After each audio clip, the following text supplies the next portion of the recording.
How is everybody doing? And welcome back for another Strength Chat episode. Today, I've got a very special guest for you all. Today, I'm joined by a licensed psychologist. She's helped personal trainers and strength coaches enhance their communication and motivational skills. Also, a fitness and strength enthusiast. Today, I'm joined by the one and only Dr. Lisa Lewis. How are you doing? I'm great, Stephen. Thanks for having me on and for the fabulous introduction. No worries at all. Thanks a lot for taking the time to jump on. How are you? What's been happening in your world? I'm doing great. It's summertime here, which is the best time of year. So it's, working and getting to the gym. And it's about to be the 4th of July here, which is like one of the biggest holidays in the US. So everything slows down and people get, it's kind of like Christmas, like the inverse of Christmas time. It's a nice chill time of year. Oh, cool. I know from, I think when this episode goes out, it'll actually be slightly past the 4th of July. Yeah. But it's as though we're speaking from the future and beyond. But my friend who I'm going to be best man at his wedding actually went over to Canada. Her family's from Canada. And the 1st of July is Canada Day. So yeah. We will have celebrated that. And then when I spoke to, there's a couple of people from the US that train at the gym that I work at, and they said, yeah, Canada is like the 4th of July, obviously in the US. So anything for a celebration, I like to get involved with. So that's right. I might do the 4th of July as well. So obviously, I did a little bit of a brief introduction there. But for anyone listening who might not know your background in training, but also in the work that you do in terms of, being a licensed psychologist, do you want to give a little bit of a background to yourself? Sure. Yeah. I started strength training really young. My dad was really into bodybuilding. He had a piece of equipment called the Solaflex. I don't know if they ever sold those in the UK, but back in the 1980s, he still has it actually in his bedroom, long before it was okay to have a gym in your bedroom. And so starting in kindergarten, really, I would like run in while he would exercise after work / pick me up from school. And he would let me, pick up the little 2-pounders and do stuff. And so over the years, I was always around lifting weights, and he always encouraged me and was like, you're really strong, try this and that, and then when I was 16 and really kind of specializing in sport is when it became more serious for me. And then when I went to college, I only played one sport in the fall. So the rest of the school year, I needed something to do after class because it was very natural for me to want to do something physical. And that's really when I think strength training became like a hobby of mine that I really developed a passion for and started to try to learn and understand how to do it. And then when I was in my late 20s, I met and later on married a strength coach who's also been on your podcast. And so that like opened my eyes and enhanced my skills in my love and passion for it even more. So it's always been in my life. I've been a psychotherapist since 2003. I started with a master's degree in clinical psychology and worked in inpatient psychiatric hospitals, inpatient detox units, intensive outpatient care, community mental health, all kinds of different mental health settings. And then I went back to school to earn a doctorate in counseling and sports psychology. And so that degree really focused more, not on correcting mental illness, but really in helping people level up and thrive, no matter where they are on the mental health spectrum. So as you know, sports psychology and performance psychology is not really about correcting a problem. It's more about leveling up somebody who's already doing great and somebody who's healthy. So that really allowed me to work all across the spectrum with people who are very, very mentally ill to people who are kicking ass and just want to kick more ass. Yeah. So I worked in college mental health for a while. And then I eventually, started my own private practice. And I worked as a substance abuse counselor for about 5 years also. So I have a specialty also in addictions counseling. So today in my private practice, I have some folks who are athletes. I have a lot of folks who are high achiever and kind of type A, hardworking, kind of in high stakes, high pressure jobs. So they identify with that athlete part, like in their soul, and they want high performance. And some of them also have some kind of behavioral thing going on with addiction, whether that be alcohol, drugs, food, pornography, something's up there. Which is why they come seek me out. I do have regular old people who just are anxious or depressed. And since going off onto my own, I've become more and more involved in the fitness industry. So I have a continuing education course called Psych Skills for Fit Pros that really emerged after doing many talks like you and I are going to do today, and providing in-services and speaking at seminars to fitness professionals who kept telling me over and over again, so much of my job is psychological, but there's no education, there's no training, and there's no really talking about how hard it is to help people change. So that's, sometimes I get to work with my husband, who's a strength coach, and we have a seminar together that's called Strong Body, Strong Mind. And sometimes I just do stuff on my own. And my main, I would say the big rocks of what I talk about is motivation, behavior change, and then communication and psychological skills for coaches and how to use them to enhance motivation and help with change. Yeah. Oh, cool. And then you've mentioned there, you know, loads of different areas that you've touched on, because when it comes to obviously seeing the workshop Strong Body, Strong Mind, I think there's a couple coming up, and they kind of go hand in hand, I would say, and the mindset side of things touches on everything, whether you are involved in strength training or competing, or like what you mentioned about, you know, busy professionals. Was it a case of, you know, when you were studying and, you know, playing sport yourself, was it always an interest to kind of use what you'd learned in sport and fitness and strength training, or did it kind of just naturally happen because you enjoyed it yourself? Yeah. It was a very long and winding road. So when I was in college, I played volleyball in college, and one of my psychology professors came to a couple of my games, and she said something like, "Oh, have you ever heard of sports psychology?" And my mind exploded. You know, it's like the first time you realize that there's cookie dough ice cream. Like, how could the two most amazing things ever be in one thing? So I think in the beginning, I imagined the very traditional sports psychologist role of working with teams, team cohesion, performance enhancement. Prior to that, I had been thinking about industrial organizational psychology, which is really psychology in business and in systems and stuff like that. But then as I started working in the field, and when I went back to graduate school, I realized I really like doing individual psychotherapy, and I really love motivation for the masses, not just for like the highest achieving people. So I always gravitated more towards athletes with issues than I did athletes who are all set and they just need help with their golf swing or their free throw.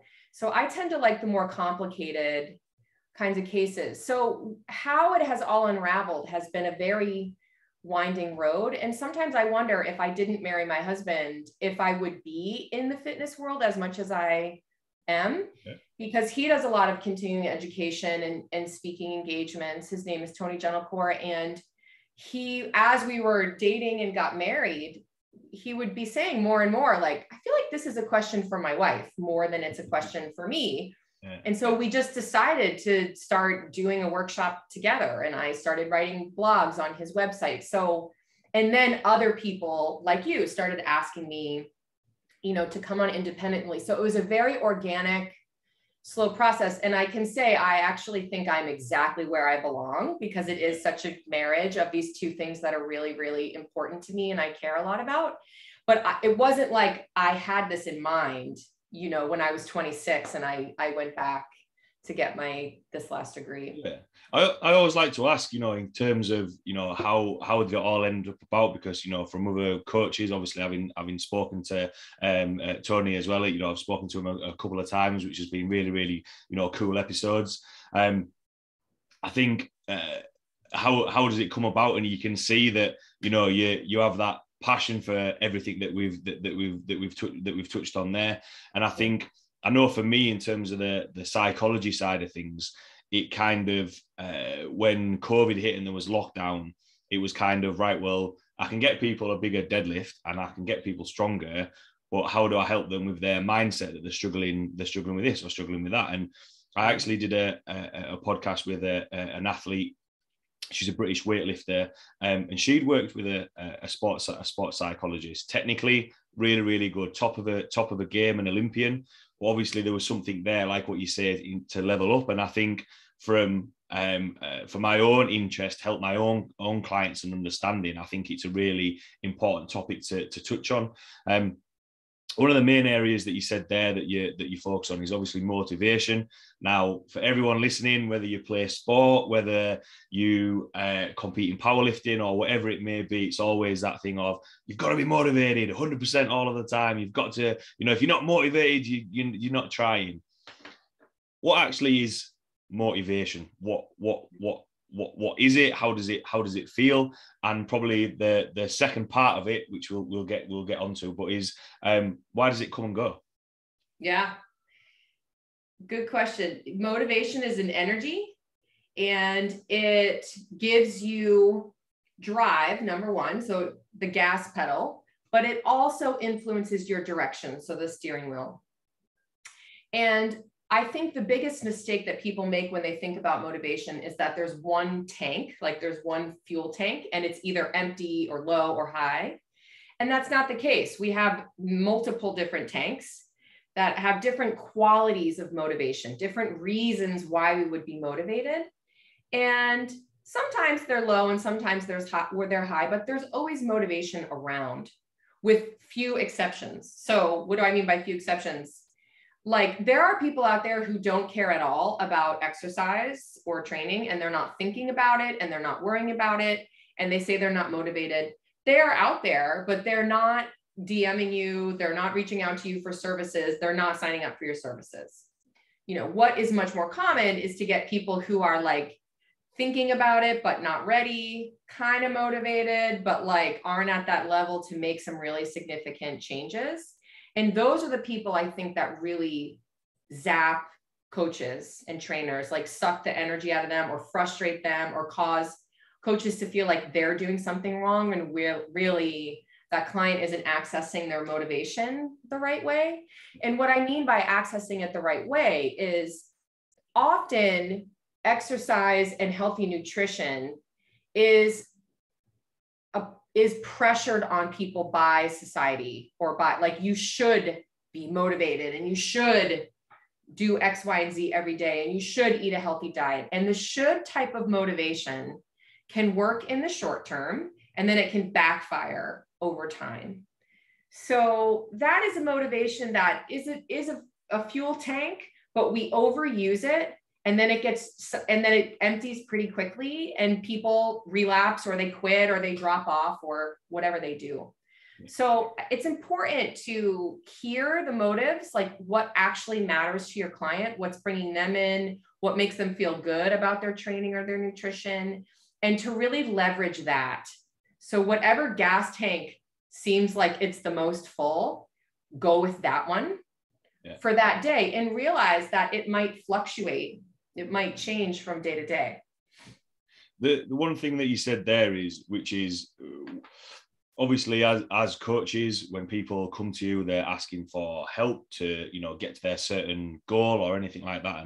And a word that kind of jumped out to me there was obviously their motives, which is why, once you find out why they're doing something, it has a little bit more meaning towards them. So when it comes about, when people think about motivation of walking into the gym, high-fiving, rah, we're gonna chase this, does actually motivation then change into something else? Or is, when you say tap into that motivation and their why, is it important to find their why? And maybe people misunderstand motivation as being that high-fiving, clapping, getting pumped up for sessions. Yeah. I think that finding the why can be really useful. I don't think that it's necessary, like a necessary ingredient.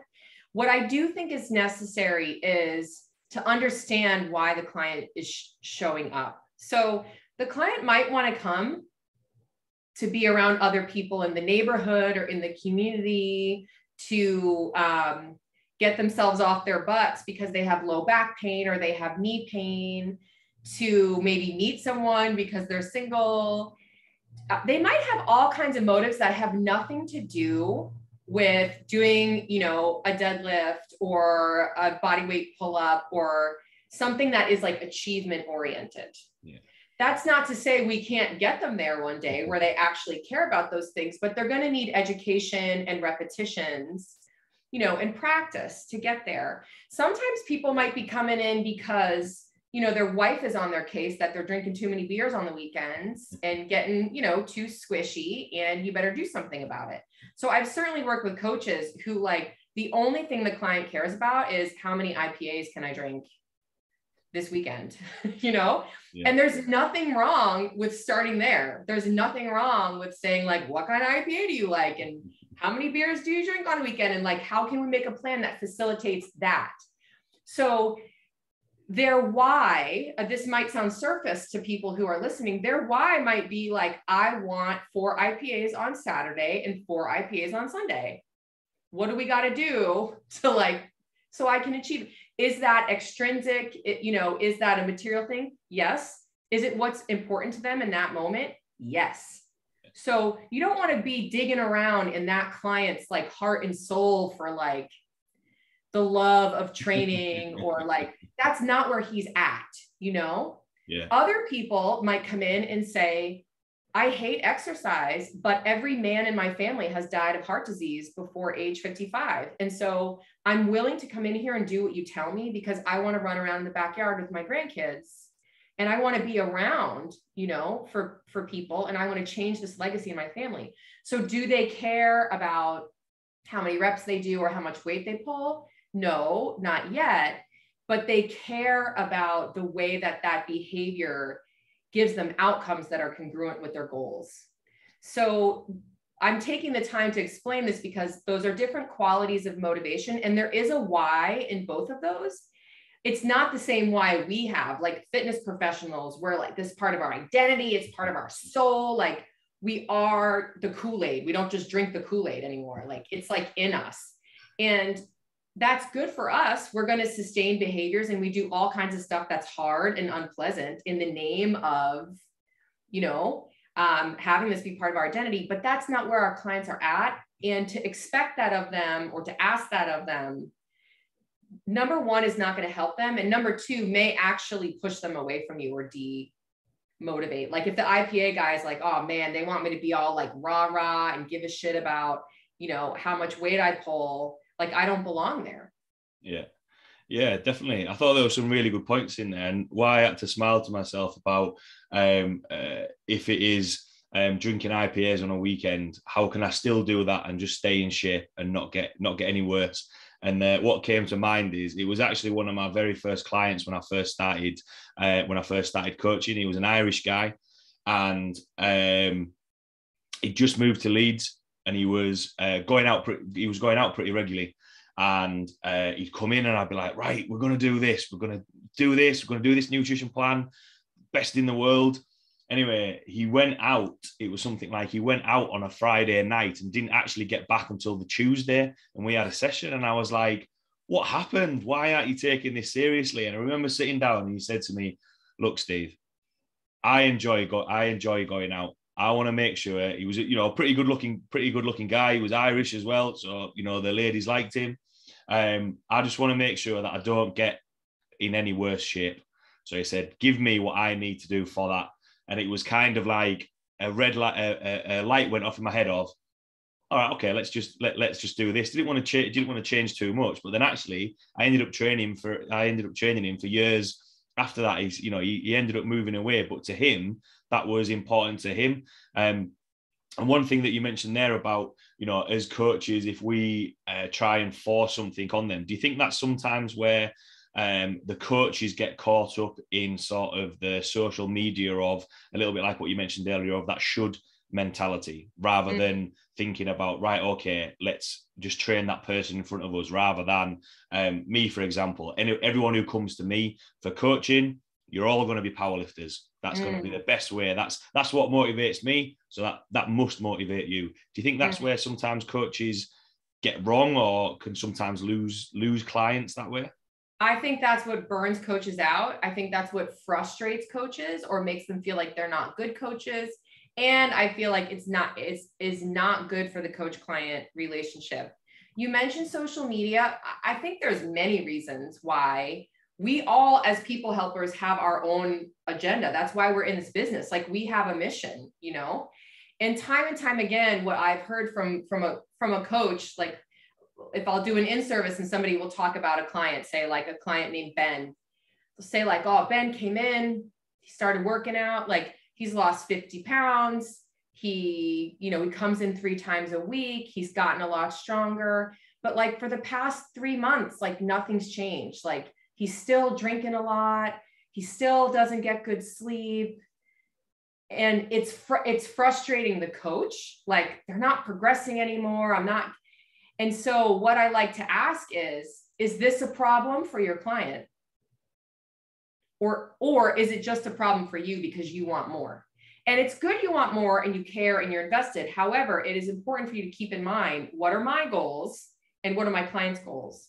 There's going to be some overlap, like a Venn diagram, but there's going to be some places where you're different. And it's important for you to remember, like, this is my stuff. I want him to be like in amazing shape and progressing, but that's my stuff. That's my agenda. That's not his. And if you can have that boundary for yourself, it will really help you not to expend more mental energy than your clients, not to start personalizing, like maybe I'm not a good enough coach or I'm doing something wrong because they're not losing any more weight or whatever. And it will just keep you focused on what they want. So you're not pulling them in a direction they don't want to go or just wasting energy. Yeah. The one thing on there, because obviously you mentioned about that mindset of having that separation between the coach's goals and the client's goals. And do you think sometimes, because that would say to me, if that client Benny's still coming in, all right, sleeping very good, still drinking too much, at least they're still showing up to the gym. They've still got that consistency. And do you think sometimes, in terms of the coach's mindset, it always talks about, I think, what's the phrase? Is it you need to be disciplined, or motivation doesn't last forever? You need discipline, or whatever the phrase is. Do you think it's that change in mindset from a coach's point of view to just see that, you know what, they're still showing up, they're happy with where they're at, rather than trying to, because, I mean, don't get me wrong, I love the motivational quotes. It's a little bit like my favorite one at the minute is, have you ever watched the Denzel Washington speech where he says, without commitment, you're not going to be able to do this? And it's a good speech, but however, it might not motivate anyone else. It's just a cool speech. Do you think that sometimes when people coaches struggle with that change in mindset? Yeah, I think so. Discipline, I believe, is a quality of motivation. It's, in order to be disciplined, you have to have energy and you have to direct that energy time and time again. The difference with discipline is that we have so many repetitions of doing something, and we know that we're going to get something out of that discipline, that we can tolerate longer periods of misery or being hungry or being sore or whatever the negative part of it is. But discipline is just another kind of motivation. And for somebody to be disciplined, they need education and coaching, and they need repetition in order to see what the positive outcome is. So people, like, one of the things I think about for discipline, getting to the gym 3 times a week, maybe, or like doing food prep. Plenty of people who probably start out, they don't want to cook chicken on Sunday afternoon. They don't want to hard boil however many eggs. But if they can get some practice, and then they can see, I'm not starving and eating crap at 9 o'clock at night, or I'm not jumping out and buying fast food for lunch 3 times a week, and I feel a lot better, and my thinking is a lot clearer, and my concentration is better, and my self-esteem is higher. That is going to be motivation that will help build the discipline, which means repeating the behavior despite it being unpleasant or a sacrifice or whatever. So I don't really think about motivation and discipline being different. I know that's kind of like syntax or word choice, but I guess what's important for coaches to remember is we are all disciplined because we are deeply intrinsically motivated. Yeah. for the outcomes, we're in it for the long game and we get it. And so that is our motivation. That's what keeps us waking up early and getting after it in the gym and doing all our food prep and all the other behaviors. It's not just snapping your fingers and being tough and being disciplined. It's a process. Yeah, definitely. I thought that was a good explanation there, because one thing that you said there is we just get it. Whereas actually, you know, when you're speaking to clients, it's like, what, you mean that I have to do 3 hours of meal prep on a Sunday and cook everything that I want to eat the next week?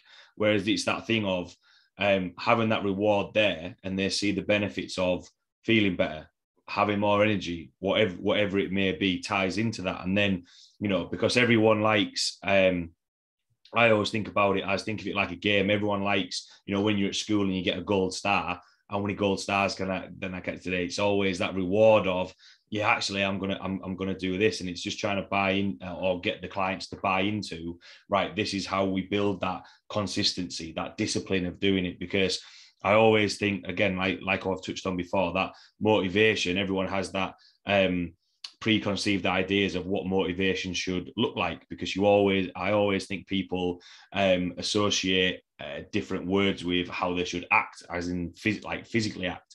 And it's the same with like discipline. You use the word discipline and you think military, doing everything like this, whereas actually, you know, it's just a case of, are we still coming to the gym 3 times a week? That's some form of discipline there, as however loose that might be in terms of what you're doing in what you're doing in the gym.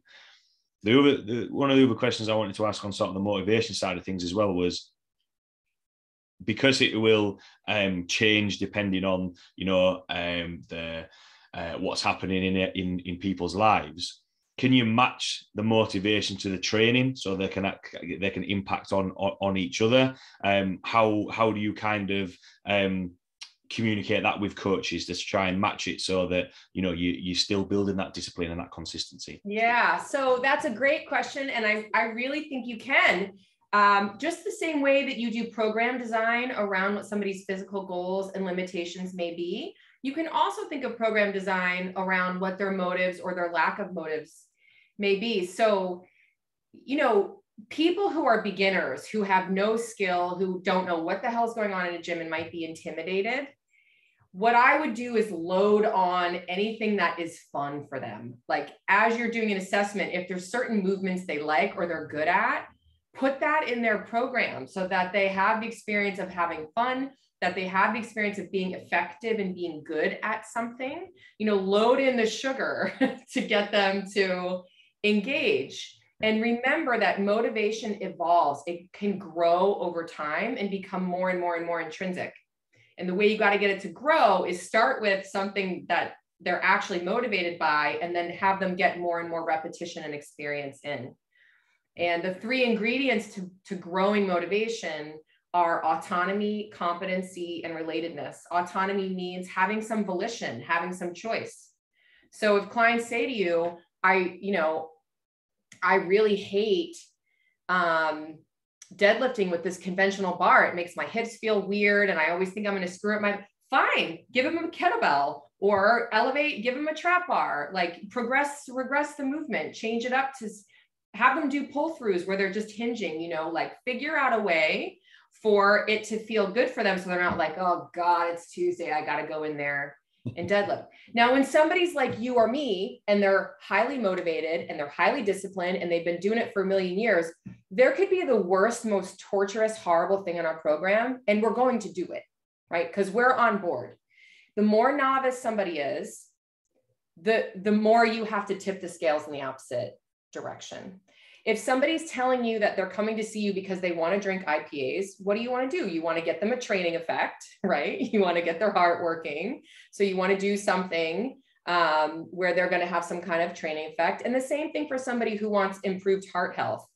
You know, you want them to be able to have a training effect and have some kind of fat burning effect, so that they see results, and also so that they feel results when they're running around the playground with their grandkids or whatever they're doing. So I don't think that it needs to be really granular and complicated. And I do think you can think that way, and then you can say that to your client, like, because you want really good cardiovascular health, I'm going to get you stronger, but I'm also going to put things in your program that are going to help your heart to work so your heart can get stronger as well. So that connects the dots for them of like, this program is for me. It's, you know, that makes them feel autonomous. Like, this is about me. It's not me just doing what my coach says. And then once you develop that program, you have the opportunity to build their competency, which means to educate them about how to have proper form and why this exercise matters to you and why it's important to you. And then the more you get that, the more you're going to help enhance their motivation, where they care and they're motivated and they have the energy for discipline more and more and more over time. Yeah. I was everything that you were saying there, I was nodding because I was like, oh, well, I'm not going too far wrong from there, because it is that thing of everyone wants to feel as though everyone wants to be listened to, and they want to feel as though that program is for them.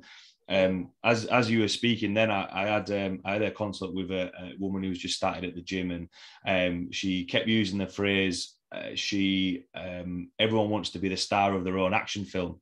And anyone who knows me, I love all the 80s, 90s action films. Like, I want to be Terminator, I want to be Rambo. And she kept kind of referring to Die Hard. And I said, so basically you just want to be the female John McClane. She started nodding. Yeah, that's exactly what I want to do. Cool, yeah. I can work with that. One of my favorite films. Awesome.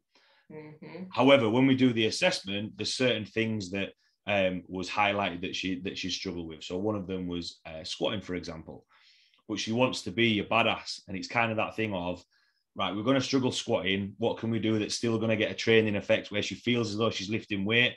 Let's load this prowler up and let's push the prowler. Yeah. There's still the things in the background of, well, this is why I want you to do these exercises. So we can still do this, but we still need to have that in the background. And another thing that a little bit earlier on in the chat that you mentioned in terms of, building a relationship and having a client for a long time, that's how you can, from what you explained, that how you can keep clients and keep working with them, rather than, it's a big thing that I've never been a big fan of, is when we're having assessments and having it, especially in a gym environment, having it really clinical and feeling as though they're underneath the microscope. Whereas everything that you mentioned there of, if it's a beginner, so I train quite a lot of people who are new to the gym. Ultimately, they want to have fun.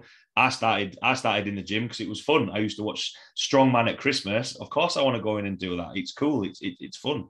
One thing that you mentioned on there as well is, obviously, when we're talking about mindset and working with clients, one thing which has become, obviously, especially from my point of view, with a lot of clients that I work with, the mental health side of things. Now, obviously, there's different areas of mental health, and you've mentioned the areas that you've worked in as well. How sort of does the motivation and the coach's role complement or help clients with mental health? What's the meaning behind that? Yeah. So mental health, people have a hard time defining it. Often when I used to teach abnormal psychology, which is mental illness psychology, basically. And I'd ask people, how do you define mental illness? No problem. They can define, distress, impairment, not being able to function. But how do you define mental health? And mental health is really being able to have good relationships that are rewarding, be out in the world and enjoy it and be productive in it, whether that's working or through relationships, or just in seeking out different goals and interests. And when you are able to do that, despite stress and things going wrong and problems, that is mental health. So it is enjoying your life and functioning well in it, while you have a sense of well-being, which is like the opposite of distress, while you're feeling good, and being connected to other people, whether that's one or two best friends or, a community.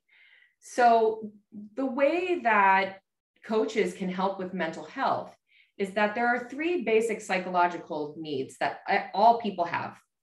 And this is according to self-determination theory, which is a theory of motivation. And we all need to eat, we all need to sleep, we all need shelter, physically speaking, psychologically speaking. We all need to feel autonomous in our life, that we are driving the ship, that we are acting on our volition, that we are gaining competency. Human beings really like to have goals and get good at stuff, get better at stuff, and that we're connected, that we're related to other people. And a coach can really provide all three of those things. You know, they can help people to feel like they have choice, like they have say, that they're the ones who are directing their pursuits.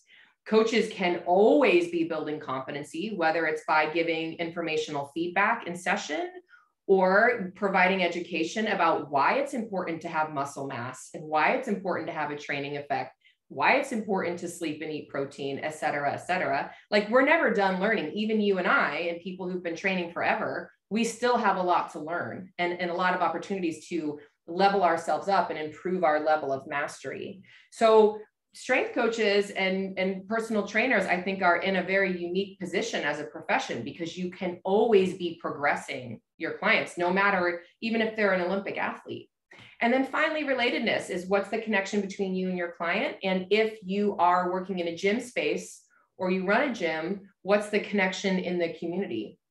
And even virtual coaches will have online, you know, like Facebook groups or other ways that people can feel like they're a part of something that is greater than themselves. And psychological needs, meeting those needs, are really essential to having mental health. In addition to that, what you help with is improving your client's self-esteem, because when they come in and they work hard on themselves, they feel good. Self-esteem helps in every single area of life. If somebody's exercising regularly, they're probably sleeping better. They probably have a better appetite. They probably have a better sex drive. They're definitely concentrating better. They can also have an enhanced mood, decreased anxiety, and on and on and on and on and on. You know, every way you slice it, moving your body is good for you. So I think coaches are really in a privileged position to be able to have a positive influence on people's mental health. Yeah, I think all those things there, like what you just finished there, you know, a positive impact on mental health. And you kind of said the opposite of, you know, I think everyone knows the negative sides of mental health, you know, stress, anxiety, and all those sorts of things. Whereas actually on the flip side of it, you know, how would you describe a healthy person? They've got a good relationship with food and all those sorts of things. And I think that's sometimes because the negative side of things are highlighted so much. Yeah. The role of a coach there can have that positive impact. I think there was, I was speaking to a couple of coaches that I work with, and it's kind of that thing of the client will always see what's holding them back, whereas a coach is always only going to see their potential of how they can get better, because that's what, you know, that's what a coach is there for. And there's that phrase, isn't there, that a coach is a coach, a friend, a shoulder to lean on, a shoulder to cry on, or whatever it may be. There's, within that job title, there's a lot of things. There's a lot of things around that. Do you think sometimes that when you said there about how the coach can have a positive role on a positive impact on the client, the language that they use, because, you know, you've mentioned there quite a lot of positive language, whereas do you think because the negative side of mental health is highlighted quite a lot, that coaches can get into the habit of using mentioning about, oh, well, we don't want to be stressed, we don't want to be anxious, we don't want to be anything like that, rather than trying to think, well, okay, how can we actually have a positive impact, if that kind of makes sense? Yeah. In that question, a couple sentences ago, you said something about clients will always see like their deficits or what they're doing wrong or their limitations, and coaches will always see the potential. And I thought that was a nice way to say, we as human beings have a negativity bias. We have a tendency to see the negative and to focus on that. But coaches, the way that coaches should deal with that and counterbalance that bias is to have a strengths-based approach. What's the potential? What's this person really good at? And what's going well? And it's not because you need to be blowing smoke or rah-rahing or painting a pretty picture. No, it's because the client has a irrational tendency, like it is a miscalculation in human beings, that we over-focus on a problem or what's going wrong or what we suck at. And so in order to maintain a balance, you need a counterbalance. You need to load positivity. And so one way to think about that, if coaches want to think about how could I change my language or the way I'm communicating, what I don't want you to do is think, I'm not going to say negative stuff, right? Because even if a coach says to a client, let's not think about stress or anxiety, what's the first thing you're going to think about? It's like saying, don't think about a pink elephant. But it's like saying, don't press the big red button. I want to press the big red button now. Exactly. So the same way you don't want to tell your clients what not to do and bring it to their mind, you want to bring to clients' attention what they do well, how you can leverage their strengths in training, and how you want to progress them towards their goal in a way that is achievable for them. So what I mean by that is, if you have a client who like really hates working for her first pull-up or really hates doing squats, okay. But if they love busting their ass, put them on the prowler. You know, if they are one of those people who works so hard and is really persistent and never, ever gives up, leverage that strength in their training. And number one, it's going to make them feel good. And number two, I'm sure you can figure out a way, like you just said, train on the prowler so that you're going to get better at squatting. Right. Yeah, definitely. So I think that expression of being a strengths-based coach, sometimes people like roll their eyes at it, like you have to be foofy or that you have to be like say, but that's not it. It's not making up stuff that's not true. It's you. There's a famous Australian psychologist who calls it hunting for the good. Like, look for the strengths, look for the places, you know, where there's leverage and where your client brings a strength, because number one, your client's not noticing those, they're undervaluing those. And number two, you're going to get a lot more mileage and performance out of somebody leveraging what they do really well than trying to improve what they do really poorly, you know? And of course you're going to build up deficits that they have, but that's not your focus, you know, especially when it comes to beginners. There's another famous psychologist, Barbara Fredrickson, who studies positivity and positive emotions and how beneficial they are for performance. And she says the ratio that achieves balance is a 3-to-1 ratio. So 3 positive things for every 1 negative, because that's how heavy negativity is. It's very loaded. So you can just think to yourself, like 3-to-1, if the client sucks at one thing and hates it, but you really feel like it's important for them to do it, fine, have that one thing in there, but then you better have 3 other things wrapped around it that they like and or that they're good at. Yeah, definitely. I think that was some really interesting points there, because I know from I hope a similar avenue, but having read the chimp paradox and the happiness trap in terms of the different parts of your brain, I actually, mainly because I like the film Planet of the Apes, I wrote a bit of a blog on it just to explain that, you know, it was kind of like in your head, like the Superman fighting King Kong. You know, you've got that that chimp inside you, the illogical side of your brain, if you like, and then the logical side of things. And sometimes it's just kind of it's massively helped me work with my clients in terms of like, look, actually, you don't need to have that conflict in our head. We can have that conversation and put ourselves in a better position, because really, you know, in terms of all the variables that can impact our mood, you know, our influences on food, there's a lot of variables that can impact that, especially when, you know, you mentioned there that the negative side of things can be so heavy compared to trying to, you know, have that positivity. Quite a lot of topics covered there, Lisa. Really enjoyed picking your brains. The last question that I like to ask from everything that we've chatted about there is, for everyone listening, what would be your take-home points or words of wisdom? Oh man. My take-home points or words of wisdom. I'm just thinking back about what we've talked about today. I think if there was one take-home from our talk today, it is not that you and or your clients have no motivation or that they have lost their motivation. It is in there somewhere. And what it is that's sparking them or driving them may just be some different quality, or there may be other things, other needs, other problems that are covering up or overshadowing the motivation. You know, I spoke to a nutrition coach once who said to me, women will DM me all the time on my Instagram feed and be like, oh, can you help me? I have no motivation. And I said, that's hilarious, because that's motivation. They're going out of their way to DM you and they're saying, can I give you money and can you help me? Of course they're motivated. They need that drive and that fuel to even act that way. So I want you to hunt for motivation either within yourself or within your clients. And you can always do a motivational inventory. Like, you know, there's plenty of stuff that I don't want to do. Like, I got to do a lot of mobility drills. I got to do a lot of, you know, like accessory work with bands and stuff that I'm like, I don't want to do this garbage, but you know what? I do want to get back to deadlifting heavy. And I do want to make sure that I'm not in pain when I'm sitting at my desk all day.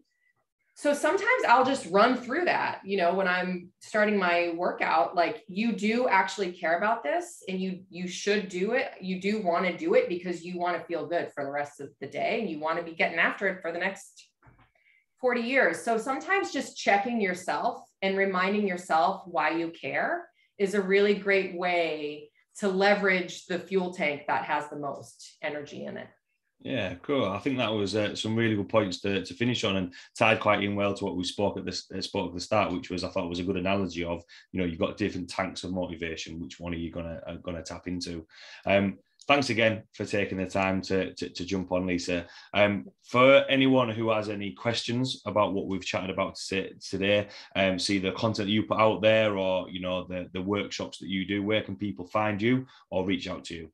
Yeah, thanks. So the easiest place to connect with me is on my Instagram feed. That is at Dr. Lewis Consulting. And I try to do 2 or 3 posts a week on the connection between psychology and strength training. So that's just some easy, free little tidbits of content. And also I post on there about places where I'll be speaking. You can also go to my website, which is really my home base. That's drlewisconsulting.com. And you can see other podcasts or articles that I've done. And you can find your way to my course if you're interested in that. It's called Psych Skills for Fit Pros. And that has more than 13 hours of content. Excuse me. And it's good for CEUs through the NSCA and NASM also. So if people are looking for continuing education credits, that's an online on your own time course that you can also find on my website.